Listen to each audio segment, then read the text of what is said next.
Ngamkhei Ladiba Watok Hibatari, Sigi, Matang Sidi, Koi Ladiba Security Sina, Matik Chana, Matok, the Bagira, Natragana, Kogi,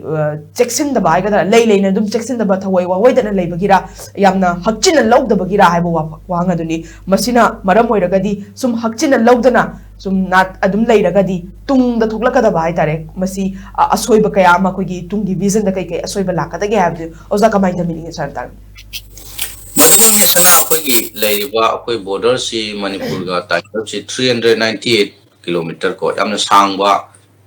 Ngamkhei gi keno si border keno si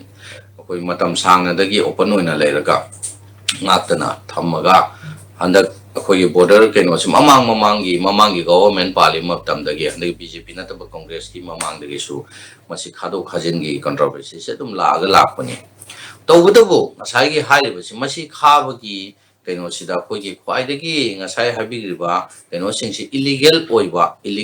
drug si illegal oiba kogi immigration gi adumba mayam amsi nomo gi hengalak-tuna ngasai gi hairiba 398 kilometers sida border patrolling chatpa natra border gi oiba state ki lenga ki oiba akoi matik chaba masigi monitor tawnaba keno si matik chadabanina akoi changning momong na changba yaba amadi ngasai gi drugs ki oigera ngasai atop polam singi forest ki product ki gara masida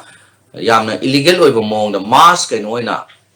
koi lalon ba chat pasya masigi achoba khudong chaba madi laide miyam prajane na khangaga leiramne ba masina impact oireiba akoi community singda akoi masina oireiba Manipur oiba praja myam khudimak sidadi amna chaw impact lakramne drug ki oiba kaino da de akoi lairiba horaiba na ha singsida yamna impact chawna laga tungi oigadaba lehogadaba yumbirel gi kaino makai sida su impact chawna lai si mayam mamang dagi lauduna lakramne ana masigi khabagi matang kaino sida koina khwaidi chawba role lohonningiba koi miyam prajana pamiba koi polam singdu dia koi lairiba state ki oiba security force sing sigi matik chaba monitor tawbuduni adubu ngasai gi akoi Assam rifle na amadi lairiba atop-topa kaino sing center gi kaino sing ngakpada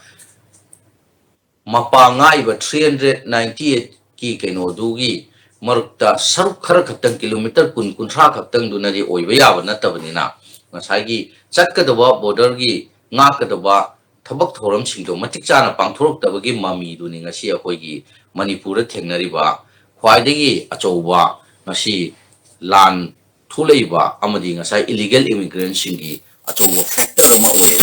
masi makni ngasi praja myamna lawrisi aduna ngasi ngasai honorable Rajiswagi MP sana zawna ngasai pukhaleba motion sing adagi akoi ngasi gi lairiba praja myamna haiba kaino singse masi matik chaba thabak singsi kanana pangthokadrino haibasi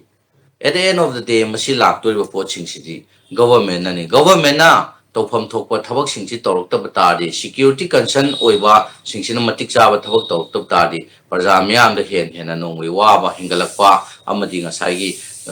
irang si makhan gi tholakpa sumba myam polam si tholakpa yai haibagi kaino singse masi hauji thoktu nunsu lairi tholakpa yai haibagi polam singsida akoi munna khanthawraga chatlaudaba tarabadi Manipur gi achouba kon nangda lakta future da kaiba legani apsa